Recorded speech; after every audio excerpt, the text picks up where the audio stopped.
if you want. Bwemba mwagala.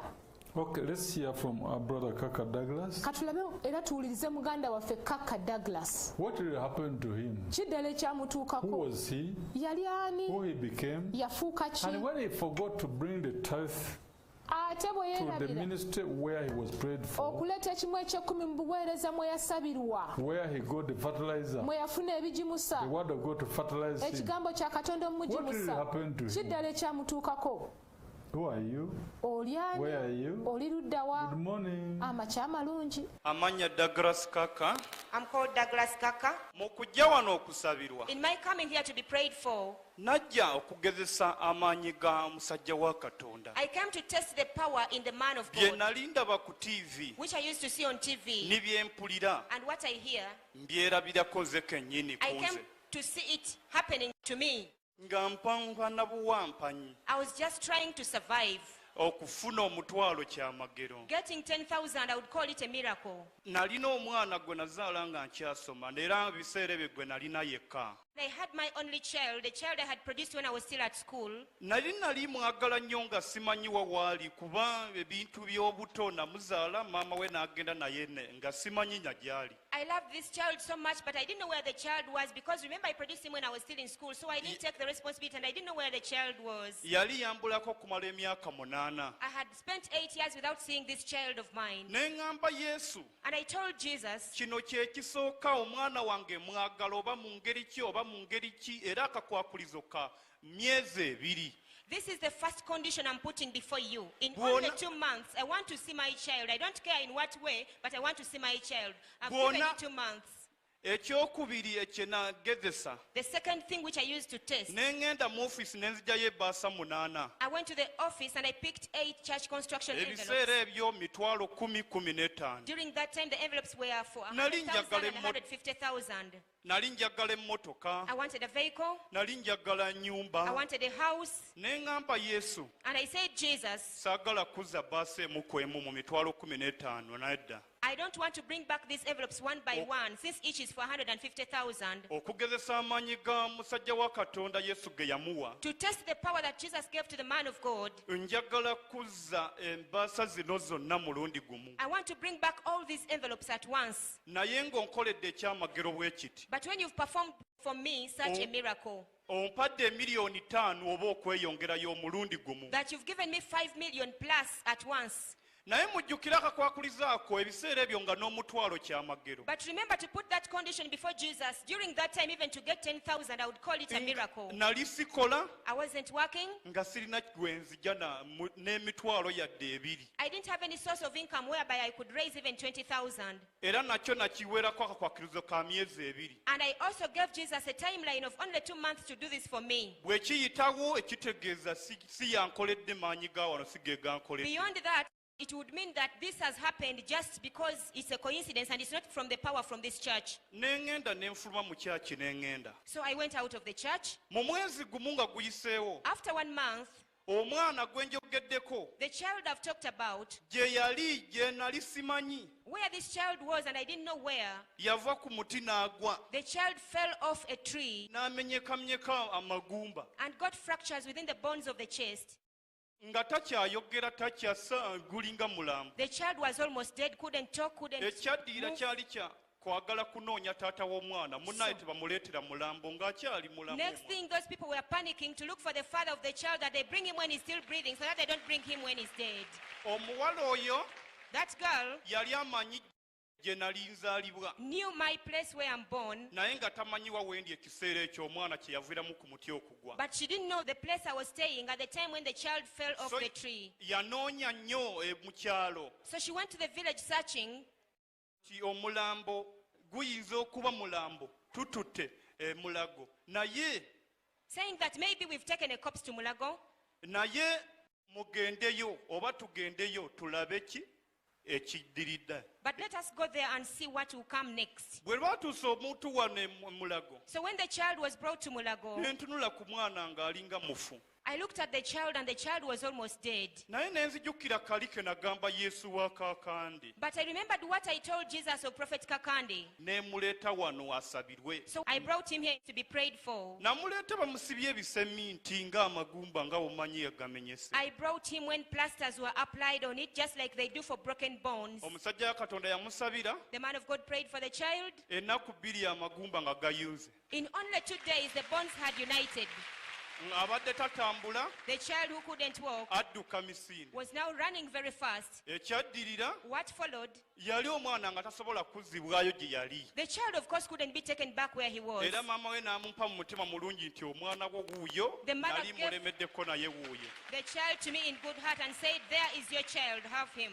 Bwe kidda ku kyebaasa Now, coming to the envelopes, omwezi gumu gwennyini ate nga jjukira nali ŋŋambye yesu emyezi ebiri. in the same 1 month, remember I'd given Jesus a condition of 2 months. Wayise omwezi gumu ne nfuna omulimo ogwa bbeeyi. After 1 month, I got a very high income job.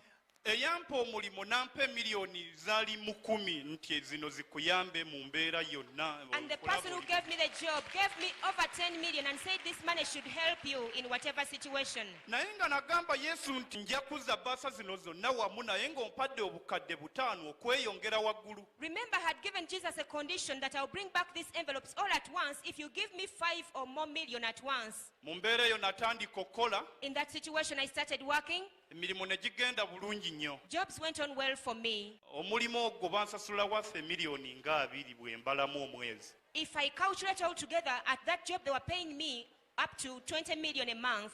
Njukira nali nina gye nsabira namala okutereera nga nfunye ssente nguza amamotoka. Remember, I had a church I was praying from before. Now, after my situation becoming better, I've got money, I've bought vehicles, Poloti ntandise okugula. and I've started buying plots of land. Jjukira sinnadda kuwa bujulizi. Remember, I've not yet come back here to give a testimony. Ekimu eky'ekkumi sikiwadde. I've not given a tithe. Amabansa ge nasuubiza sizizaako n'erimu. I've not brought back any of the church construction envelopes that I promised to bring back. Olwo ngaggawadde nzizeeyo mu kyaki gye nali nsabira. After becoming rich like that, I went back to the church where I used to pray from before. Eyo nga bansinza nga n'akatebe kange bwe mba nduddewo amala kunkubira nti owaayi. They were glorifying me and exalting me, and if I'd let to come to church, they would ring me and ask me, "Please, your seat is reserved. Where are you?" Ekizibu ekibeera mu kyaki abeera mu kyaki ali obubi nze gwe basookerako nti awo ye mumuwa 5 oyo mumuwe bweziti. Whatever problem is there, or whoever has a bad condition and is staying in the church, I'm the first to come up and I offer so much. Give this one so much. Byonna mbikozesizze mu kyaki wano yadde okuwa ekimu eky'ekkumi wano yadde okuweeyo baasa yadde okuwa obujulizi eri omwana neekuumya omulimo ne kubye ssente. I did all that. I would give all these offerings in those churches without coming back here to testify, not even coming back to give thanks for the house I got, for the job I got, for the child who got healed. I didn't come to do any of that. Ngeze wano wendi mwe mundaba lwakuba tebundaba naye nga ndimu abantu nga bana era engoye ngenze nzikendeeza siina lugoye bampita mulwadde wa siriimu munnange kaakukubira wa kiki. I had put on a lot of weight. At the moment you see me, I've lost a lot of weight and I keep on reducing the size of my clothes. But now people who see me ask me, "What happened? Do you have HIV? How come you're losing so much weight?" Engoye ngula mu select garments mwengula. I would buy my clothes from Select Garments. Naye oluvannyuma lw'akabanga katono nga ngenze mu kyaki eri bansinza nga ki. After a short time, when I'd gone back to the other church and they were glorifying me and exalting me, Embeera n'etandika okwonooneka the mpola. situation started becoming bad and bad. Sibikkulirwa kiki n'etandika okwonooneka mpola. I don't know what caused it. I wasn't getting the revelation, but the situation worsened. Eyali angafuna emiliyoni nga 2-3 nga bigenda paka 10-15 nga bw'omanyi bwe bigenda A bisebengerera. person who used to get up to 20 to 30 million per month, now the income reduced up to 10 to 15 million, like that. Paka kutuuka ku mulimo kuggwawo Until I reached an extent when the job got finished totally. guweddewo nesigulidde ku bye nalina gukolamu nagufunamu. The job got finished and I was feeling safe, Bien saying atta- that after all I had accumulated some property from that job. Bye natandika okukwatako mpola kimu ku kimu bwe ntunda ne ssente zibula nga simanyi gye zibulidde wenzikwata ge zibulira. So I started getting some of this property and selling them off one by one. But even the money that I would get from the sale, I wouldn't realize where it has gone. It would just disappear like that. motoka ze nali nguze abantu from nowhere ajja kuyimiriza nti eno motoka ya bubbi. The vehicles that I had bought, out of the blue, someone would just stop me and say, this vehicle was stolen and you bought it having been stolen. Tubadde tuginoonya era ng'oli mugezi gizeeyo gye wagijja. We've been looking for it. If you're wise, take it back where you got it from. Bwe mbito bwe ngenda okuclaiminga nga bagikwatanga n'ekikumi tebanziriza. When I would go to claim any of my property, they would just confiscate what I have and they don't even refund any coin to me. Nali nguzeewo obuyumba bw'abapangisa naye nga nze njagala nnyumba nnungi nnyo mu kirooto so nali nkyapangisa nga nteekateeka sente nzimbire ddala ennyumba ennungi. Though I had built some tenant houses, my dream was always to have a very beautiful house. So at the time I was still renting. Ebyo byonna ne biggwawo. But all that got finished. Ne ntandika kubanga ne mu landiroodi amanja sente. I reached a level whereby the landlord is even demanding money from me for house rent. Amanja sente zaakumuleetinze mu myezi nga 7. The rent areas has accumulated up to 7 months. Jjukira nali mu promising okumuwa sente ze in all means. Remember, I was promising to pay him his money by all means. Ennyumba ne bangobamu n'ebintu byonna ne babikwata byonna. They chased me out of the house and even confiscated all the property that I had, such that I only came out of the house with only the clothes I had. Obwana wenjogera yabula yadduka oluvannyuma olw'okuŋŋamba ebigambo bino nti taata olina mugaso ki gye ndi oba nze nina mugaso ki gy'oli. As I tell you these words, the child got lost, and the child first told me these words, that Father, what use are you to me, or what use am I to you? Mujjukire biri byonna sajja kuwa bujulizi ku mwana yadde okumufuna oba okuwonyezebwa omunabbi Kakande kwe yali amusabidde. Remember, I didn't come here to testify that I've got my child. I didn't even come to testify that the child got healed after Prophet Kakande praying for him. Omwana gwe njogerako baluganda myaka 12. Brethren, the child I'm talking about is 12 years of age. Omwana yabula n'agenda simanyi. The child just disappeared and got lost. I don't know where he is. Omukyala gwe nalina ebiseera ebyo nga bintu bimutugira bimutuga naye n'adduka n'agenda. Tompulizanga nakumpuliza bwe yaŋŋamba. The wife I had at the time, demons started strangling her. So she too decided to abandon me and said, never even communicate to me. Obulamu ne bwongera okubeera ddala obubi nnyo. Life became too difficult. Nga mbuze n'ekikumi ekyokulya okuwunzika ngenze na ku street nga sirina kubanga nagenda abansuza ne bankoowa. To the extent that now I lack even 100 shillings to eat. Because remember, I went to some people to house me and they also got fed up of me. Weeyambaza olaga abantu olina sente tolinako olina weeyambaza ojjukira nali nga nguze engoye zange nga ndina sente. Remember I told you I used to buy expensive garments from Select Garments. So they would say you dress up so smartly pretending that you have money, but you don't have any money, you're just showing off. Amasuuti mala myezi nga 6 sizze mu suuti. I spend up to 6 months. When I put on a suit, I don't put it on again. Donna ne ntandika okutundako gye nagulanga emitwalo 3-5 ntunda mitwalo 2 nfuna ekyokulya. I started selling off these suits one by one. The one I bought at 500,000, 600,000, I would sell it at 20,000 so that I can get money to buy food. Bino obuyumba n'assets zonna ze nali nina ng'olutunda sente zimbulako bubuzi. The small assets and the houses that I had, I would sell them off, and once I sell them off, all the money would just vanish and get lost from me. Mu mbeera eno embi ntuuka ekiseera ndina wendi musajja omu amanja sirinze 7 n'ansanga n'aneesibako n'antwala ku poliisi n'ansiba. In such a situation of poverty, there's one man who was demanding 7,000 from me. He clinged himself on me and took me to police and made me to be imprisoned. Abooluganda ng'ekinsibya siringisi 7. Brethren, I was being imprisoned because I had failed to pay 7,000 shillings. Okumanya ng'ekikolimo kikuliko kiba kikuliko. When you have a curse, you really have a curse. Jjukira nga nakati wenjogerera sirina wensula sijja kutiirira wano bangi abamanyi naye njagala kusimululwa era nzize kuwonyezebwa.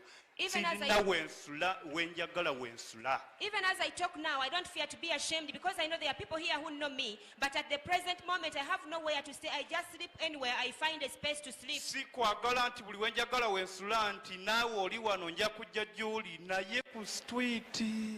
And by the way, I'm not saying that I sleep anywhere, meaning I sleep at friend's place or anywhere, but I sleep on the street. Bwe nali ndi mu kkomera when I was in prison, Nendoota ekirooto I got a dream ng'omusajja wa Katonda aŋŋamba nti obonaabonera ki bw'oti. when man of God was asking me, why do you suffer like this? Jjukira mu mbeera eno nfuniddemu n'obulema era ndi mulema ekyuma factory n'engayo engalo zonna zaalemala. Remember, during this poverty situation, I even got lameness in my finger. A machine chewed up my finger, like you can see it. Wano kyuma factory gye nali nkoleramu gye yali lyangaayo obugalo n'enkuba n'olubuto luno kata ebyenda biveemu. I was working in a factory and the machine chewed up my finger, and even the machine hit my stomach. My intestines almost came out. Mu mbeera eyo ne nfiira n'omwana omuto.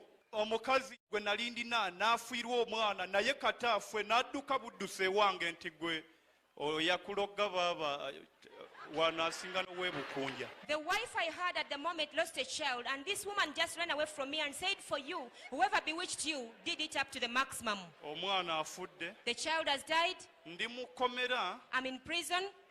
Ne ndoota ekirooto nga musajja wa Katonda angamba nti jangu okyalina omukisa eri Yesu okusonyiwa. In the dream, I saw man of God telling me that, come, you still have a chance for Jesus to forgive you. Lwaki obonaabona bw'oti? Why do you suffer like this? Olunaku olwo lwennyini enkeera.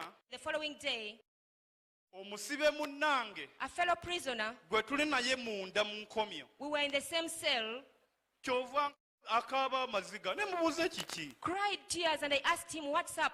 Ati nze nsibiddwa wano lwa bukadde 3. And he said that I'm being imprisoned here because I have 30 million to pay. Naye bali mu kujja busasula kati. But they are coming to pay it now. Naye neewuunya ggwe oli mu kusibya siringisi 7, si 7 naye 7, 15,000. But I'm surprised about you to be imprisoned for only 7,000 shillings, not 700,000, but Naye nga 7,000 sirina we shillings. nzijja temuseka. But brethren, don't laugh. I had nowhere to get this money from.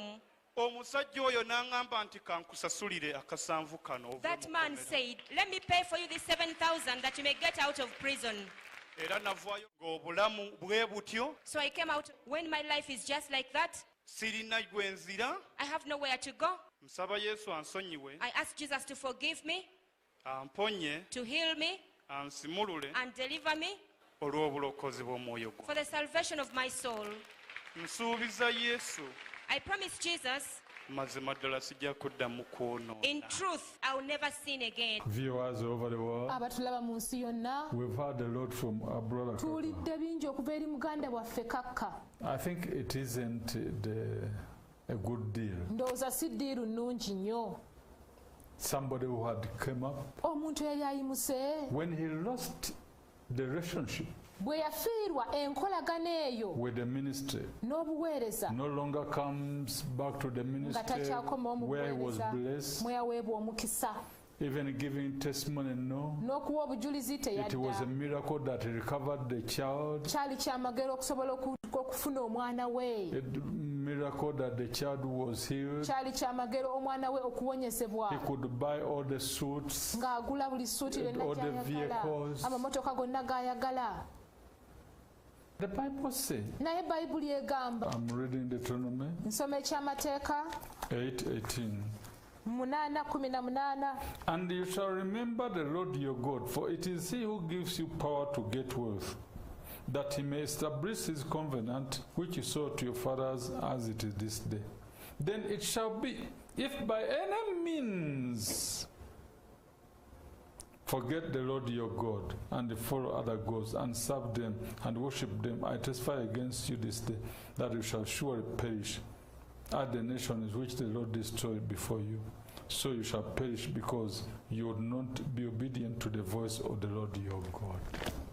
naye onojjukiranga Mukama Katonda wo, kubanga oyo yakuwa obuyinza okufuna obugagga, anyweze endagaano ye gye yalayirira bajjajjaabo nga leero.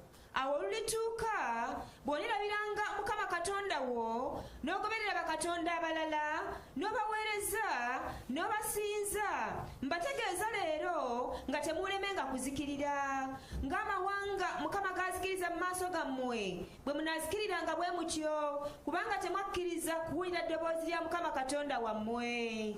To God be the glory. ekitiibwa kidde eri Katonda.